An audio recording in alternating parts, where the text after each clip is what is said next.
नमस्कार, मी अश्विन बापट. आपण बघताय 10च्या बातम्या एबीपी माझावर. दिवसभरातल्या सगळ्या महत्त्वाच्या घडामोडींचा सविस्तर आढावा घ्यायचा आहे. सुरुवातीला बातमी येते अमरावतीमधून. अमरावतीत सायन्स कोर मैदानात बच्चू कडूंनी आज जोरदार राडा घातलाय. बच्चू कडू यांनी 24 एप्रिल करता मैदान बुक केलं होतं, मात्र प्रशासनाने अमित शहांच्या सभेसाठी बच्चू कडू यांची परवानगी रद्द केली. भारतीय जनता पार्टीचे अध्यक्ष बावनकुळेजीनं कोर्टाचा निर्णय याच्या अगोदर म्हटलं होतं, त्या निकाल आलाय. मैदानावर पाहणीसाठी आलेले बच्चू कडू मग चांगलेच संतापले.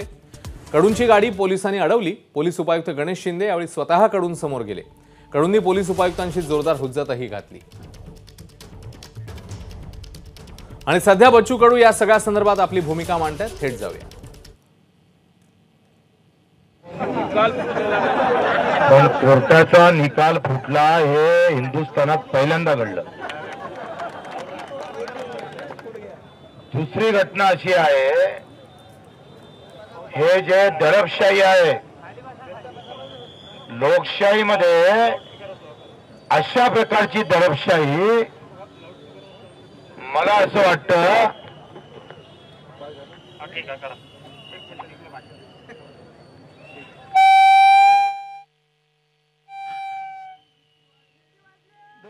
बच्चू को दुसऱ्या सभेला लाईव्ह बोलत आहे.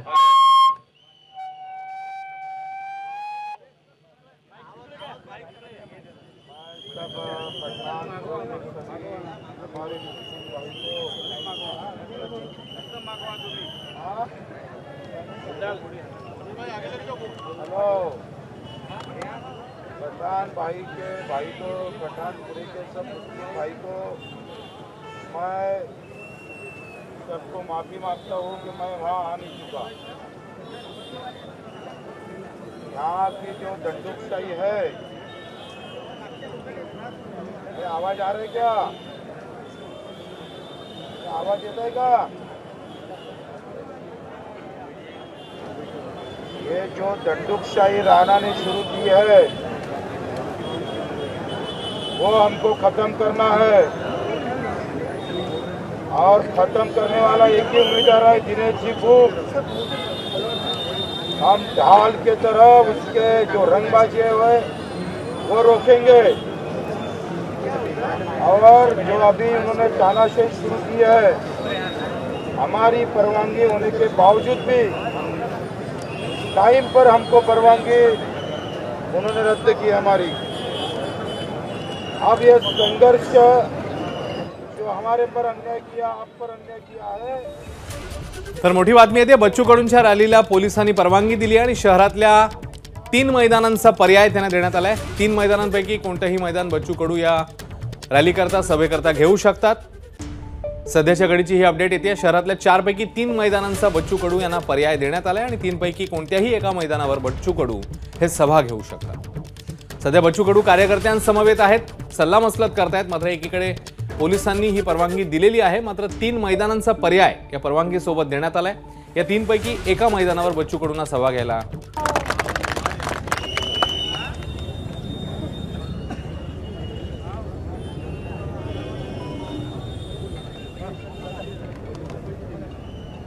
दोन. पहिला निर्णय मी तुम्हाला सांगितला, इथून आपण 4 सभा कव्हर केल्या. कोणते घेणार आहे? 4 सभा आपल्या आज रद्द झाल्या.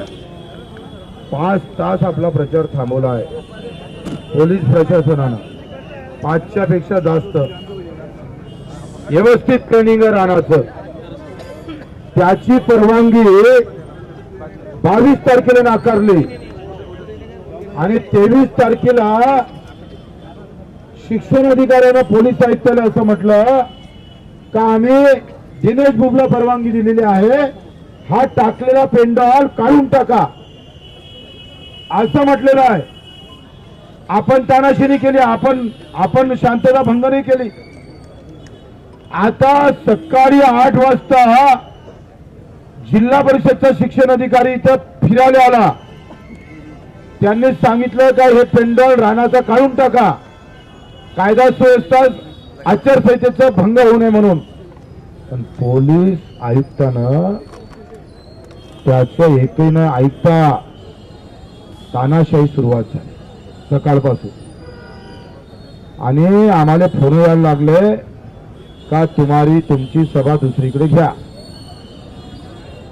आणि अशा पद्धतीनं एखाद्या पार्टीच्या कार्यकर्त्यानं जसं बोलाव तसं पोलीसवाले बोलायला लागले, प्रशासकीय अधिकारी बोलायला लागले. याचा अर्थ कायदा संपला आहे, कायद्याचं राज्य संपलेलं आहे. एका रानासाठी पोलीस प्रशासन अशा पद्धतीनं वागतं का जिथं कायदा पाय तुम्ही आम्ही तोडल्यात जात असेल तर याचा जबाब आपल्याला द्यावा लागणार आहे. मित्र लक्षात घ्या, 22 भाजपने परवानगी नाकारली, आपली परवानगी कायम ठेवली. 23 तारखेला सकाळी पत्र दिलं का हा मंडप काढा, आणि 7 वाजता भाजपले परवानगी नाकारलेल्या पार्टीले आपल्याला परवानगी दिली. आणि 7 वाजता रात्री असं घडलं का आपली परवानगी नाकारली आणि ज्याला नाकारली होती त्या पार्टीला परवानगी दिली. हे 2 गृहमंत्री येत आहे, 2 गृहमंत्र्यांच्या सभेला कायदा तोडून गृहमंत्री इथं येत आहे. आम्ही एकही शब्द याच्यातला खोटा बोलला नाही. आम्ही कुठल्याही प्रकारचं हे वातावरण शांतता भंग करण्याची आमची कुठलीही मानसिकता नाही. आम्ही आमचा पेंडॉल टाकायला गेलो, आमची गाडी पाठवली, या पोलिसांना अडवली. आता एक सांगा, परवानगी भेटली 7 वाजता आणि पेंडॉल कायम ठेवला. जसा कोर्टाचा निकाल याच्या अगोदर बावनकुळेजीनं सांगितलं का निकाल आला आहे आणि तो आमच्या बाजूने आहे, परवानगी भेटायच्या अगोदर पेंडॉल उभा आहे. ही दडपशाही आहे आणि आम्ही या दडपशाहीचं अशांततेनं प्रमाणे अटॅक करून आम्ही काहीतरी वेगळं करेल असा राणाचा अंदाज होता.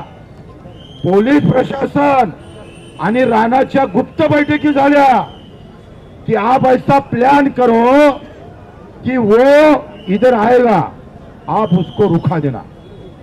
तुम्ही त्यांना थांबून ठेवा, थांबून ठेवल्यावर ते अटॅक करण आणि हाणामारी झाली का दिनेश बुबन आम्ही बच्चू कडूला अटक करा.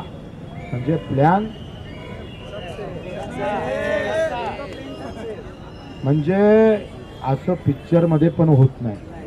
एखादा डाकू एखाद्या गावात धडधड गोळे घेऊन येतं आणि अख्खं डाका टाकून गरिबाचा आम्ही पाहतोय संपत्ती लुटून जातं. तसं पोलीस प्रशासन धड इथं आलं आणि आमचाच पेंडॉल थांबवला, आम्हालाच परवानगी थांबवली.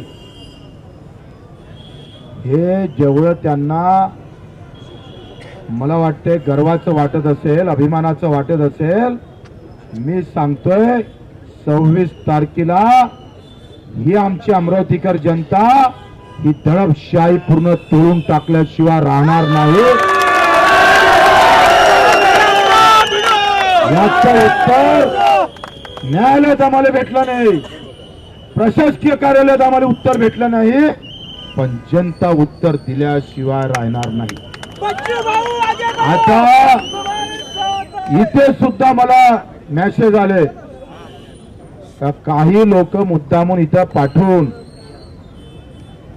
काही विचित्र घटना करण्याच्या तयारीत आहे. म्हणजे उद्याची रॅलीच होऊ द्यायची नाही असे मेसेज आले. आणि कुठल्याही परिस्थितीत या सगळ्या आंदोलनाचं विचित्रपणे कशा पद्धतीने घेऊन जाता येईल असं प्लॅनिंग राणाचं आहे. आणि म्हणून आपल्याला थोडे खबरदारीनं पावलं घेणं गरजेचं आहे. मला वाटते उद्याची रॅली आपण पहिले उद्याच्या रॅलीवर भर देऊ. जे जे गावात असन, खेड्यात असन, जे जे न्यायप्रिय लोक असल त्यांनी पक्ष पात जात पात धर्म न पाहता मिळेल त्या गाडीनं उद्या 10 वाजता जिल्हा स्टेडियमवर यायचं आहे. सगळ्यांना सगळ्यांना जिल्हा स्टेडियमवर येऊन आपण रॅली काढू आणि 1 वाजता 1 ते 2 वाजता जनतेच्या समोर हा सगळा अन्याय आपण ठेवू आणि ते जे निर्णय होईल तिथून आपण आंदोलन सुरू करणार आहोत. बरोबर आहे. आणि म्हणून आता आपण पहिल्या रॅलीवर भर देण्यासाठी आपल्या सर्व परवानग्या जिल्हा स्टेडियमच्या नेहरू मैदानाच्या रॅलीच्या आपल्या भेटल्या आहेत. त्यांचा प्लॅन आहे का रॅली निघाली नाही पाहिजे. त्यांचा प्लॅन आपल्याला मोडून काढायचा आहे. 2 पावलं मागं घेऊन 4 पावलं ताकदीनं टाकायचे आहे असं सगळ्यांना विनंती करतो आहे. आणि म्हणून शांतता राहावी, कुठेही कायदा व्यवस्थेचा भंग होऊ नये आणि कुठल्याही आम्ही पाहतोय दडपशाहीला न घाबरता उद्याची रॅली आपण पहिले सक्सेस करू आणि 1 ते 2च्या दरम्यान असा निर्णय घेऊ का यांना आपण जागा दाखवल्याशिवाय राहणार नाही. आणि म्हणून आज मला असं वाटतं का आज इच्छे आपण आंदोलन थांबवून उद्या आपण 1 ते 2 वाजता नंतर आपण आंदोलन करू. मान्य आहे सगळेले. रॅली दमदार काढायची का नाही काढायची. आणि उद्या जो निर्णय घ्यायचा आहे तो अतिशय वेगळा निर्णय राहील. सांगतो अतिशय वेगळा. सगळ्या कार्यकर्त्याला विचारून आपण हरने वाले नाही है. आपण कधी हारत नाही. आणि मी सांगतोय त्या दडपशाहीचं उत्तर येत्या 26 तारखेला जनता दिल्याशिवाय राहणार नाही. म्हणून आपल्या सर्वांना विनंती करतो, आपण इतक्या ताकदीने इथं हजर राहिलात, एका हाकेवर आपण इथं आलात. काही तर लोक कारण जाऊन ऑटो घेऊन इथं आलेले आहे, स्वतःच्या पैशाने आले. त्याचा मी सन्मान करतो, आपलाही सन्मान करतो. मुंबईचे हे मातंग समाजाचे लोक, आमच्या विद्याताई नाईक, हे चक्रेजी, सुरेशजी, हे सगळे मला वाटते हे फॉरेस्ट मध्ये यांचे घर तोडले जात होते ना. मुंबईचे कोणत्या भागात होतं आपण गेलो होतो? शंकर टेकडी मुलुंड मधलं हे सगळे आपल्या विदर्भातले सगळे मातंग आणि इतर समाजाचे लोक तिकडे गेले. ते नॅशनल पार्क म्हणून यांचे झोपड्या तोडत होत्या. एकही आमदार खासदार कामी आला नाही. आपण तिथं जाऊन त्यांच्या झोपड्या वाचवल्या. लक्षात मुंबईला जाऊन 75 वर्ष पाणी भेटत नव्हतं, त्यांनी पाणी दिलं. पुढची घटना आमच्या विद्याताई मानत. आणि आता आपण इथं जायचं ना, इथून उद्याच्या रॅलीसाठी सज्ज व्हायचं.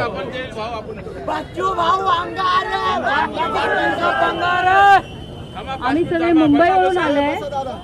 आदिवासी समाज आणि मातंग समाजाची लोक आहे. आम्ही सगळे फॉरेस्ट मध्ये राहणारी लोक आहे. National park, Sanjay Gandhi national park मध्ये राहतात. तिथे 75 वर्षापासून आम्हाला लाईट नाही, पाणी नाही, घर रिपेअरिंग करायला परमिशन नाही. जेव्हा आम्ही बच्चू भाऊंना सांगितलं हे, तर बच्चू भाऊ एका हक्कावर डायरेक्ट तिकडे नॅशनल पार्कला आले आणि आमचं एक प्रॉब्लेम सॉल्व्ह केले. आम्हाला ॲम्ब्युलन्स पण नॅशनल पार्कच्या आतमध्ये यायला देत नव्हते. आपल्या आदिवासी महिला, गरोदर महिला गेटपर्यंत जायचे, ॲम्ब्युलन्स आतमध्ये यायला द्यायचे नाही. आणि मग भाऊ जेव्हा आले तेव्हा आता आमच्या दारात ॲम्ब्युलन्स आहे. 9 पाड्यामध्ये 9 ॲम्ब्युलन्स रोज उभं राहतं. ते भाऊमुळे असते. आणि national park, Sanjay Gandhi national park मुलुंडला जेव्हा त्यांना लेटर्स वगैरे द्यायचं असतं तेव्हा त्यांना मुलुंडवरून बोरटीला जायला लागतो. पण भाऊने आम्हाला मुलुंडलाच विंडो ओपन करून तिथे आमचं सगळं पेपर सबमिट करून घेतले. 2020ला जेव्हा सर्वे झालेलं, 20 पासून आता 2000 साली सर्वे झालेलं आणि आतापर्यंत ते सर्वेचं काहीही निकाल आलेलं नाही. म्हणजे आम्ही 25-23 वर्ष वेट करत होते. भाऊ आले आणि ते सगळे आमचं लिस्ट लागलं. आता इलेक्शन साठी भाऊ काम करतात म्हणून आम्ही थेट मुंबईवरून इथे भाऊला सपोर्ट करायला आले.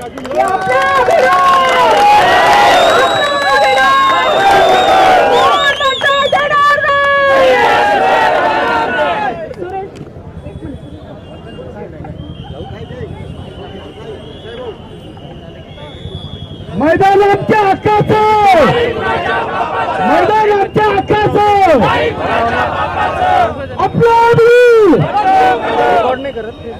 एक अशी घटना आहे का उद्याच्या सभेचे परिणाम राणाच्या निवडणुकीवर पॉझिटिव्ह झाले नाही तर काही गोष्टी अतिशय विचित्र या जिल्ह्यात घडण्याची शक्यता आहे आणि अतिशय वेगळ्या प्रकारे निवडणूक काही लोक घेऊन जात आहे तर त्याच्याही दखल सगळ्यांना घेतली पाहिजे। मग काही वाद करून घेणे, हिंदू मुसलमानांची दंगल लावता येईल काय, असे काही लोक प्रयत्न करत आहे। त्याच्यावर आपण सर्व अतिशय व्यवस्थितपणे शांतपणे त्याचा विचार करून त्याच्यावर कुठल्याही प्रकारचं रिॲक्शन कोणी करू नये याची विनंती करतो। सर्वांना नम्र शेवटची विनंती की उद्याची महापदयात्रा जी आहे त्यामध्ये आपल्या आजूबाजूला सगळ्यांनी लक्ष ठेवायचं आहे। कोणी समाजकंटक रॅलीला गालबोट लावण्याचा प्रयत्न करू शकतो, दारू पिऊन महिलेची छेडखानी करण्यापासून तर सगळे उपद्व्याप होऊ शकतात, म्हणून हा प्रकार टाळण्यासाठी सगळ्यांनी आजूबाजूला लक्ष ठेवणं गरजेचं आहे। रॅलीची जी डिसिप्लिन आहे, नियोजन आहे, ते सगळ्यांनी स्वतःला दिनेश बुक व बच्चू कडू समजून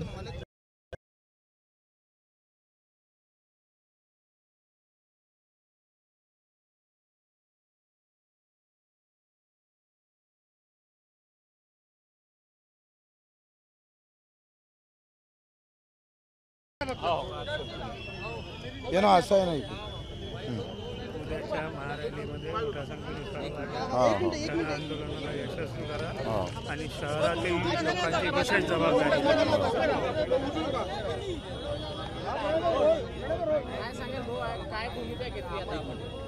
आता एकंदरीत काही समाजकंटकाच्या माध्यमातून या सगळ्या आमच्या आंदोलनाला वेगळं वळण देण्याचा प्रयत्न केल्या जाणार आहे असे काही मॅसेज आम्हाला आले आणि दुसरेच लोक पाठवून इथं काही वेगळा प्रकार करायचा तयारीत आहे। या सगळ्या याचा विचार करून दोन पावलं मागं घेऊन या देशाची, राज्याची आणि जिल्ह्याची शांतता राहावी, निवडणूक अतिशय शांततेनं व्हावी याचा आम्ही प्रयत्न करतो आहे। परवानगी आम्हाला भेटली होती, त्यांना नाकारली होती, आमची आता नाकारली, त्यांना दिली। हा घटनाक्रम कायद्याला पूर्ण चिरफाड करणारा आहे आणि याचा जबाब आता आम्हाला जनतेसमोर घेऊनच घ्यायचा आहे आणि म्हणून आता हे इथं आम्ही मैदान सोडतो आहे, पण निवडणुकीतलं मैदान सोडत नाही। उद्या प्रचंड संख्येनं आमचे कार्यकर्ते, आमचा शेतकरी, शेतमजूर याचं उत्तर देण्यासाठी गाव खेड्यातून मिळेल त्या वाहनं येणार आहे।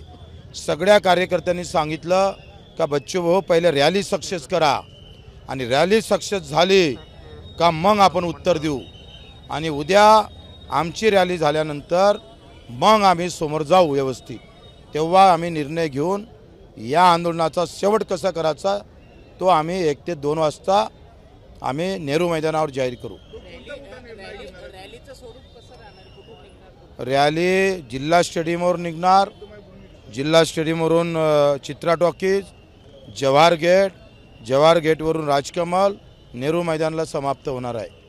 अशी एकंदरीत बाबासाहेब आंबेडकरच्या पुतळ्यापासून समोर जाऊन अशी तिथं येणार आहे आणि प्रचंड संख्येनं हजर राहण्याचं आपल्या माध्यमातून आवाहन करतो आहे नेहरू मैदानावर। हो, उद्या सगळ्या कार्यकर्त्याला विचारून सगळ्या जनतेनं जे म्हणेल, कारण 25 नंतर 26 तारीख आहे मतदानाची, यांचं जे प्लॅनिंग आहे हे अतिशय वेगळं आहे। आज आम्हाला अटक करून आमचा प्रचार थांबवायचा प्रयत्न करण्याचा त्यांचं एकंदरीत षडयंत्र होतं। 7 तास आमचा प्रचार या पोलीस आयुक्तानं थांबवलेला आहे, पोलीस प्रशासनानं थांबवला आहे, आचारसंहितेचा भंग त्यांनी केलेला आहे। त्यांचं प्लॅनिंगप्रमाणे आज आमच्या हातून काही विपरीत घटना करावी आणि आम्हाला अटक करून उद्याची रॅली फेल करावी असं त्यांचं एकंदरीत प्लॅनिंग होतं। ते प्लॅनिंग आमचं त्यांचं हाणून पाडायचं आहे। उद्या शांततेनं आम्हाला रॅली काढून मग आम्ही निर्णय घेऊ। एबीपी माझा, उघडा डोळे बघा नीट.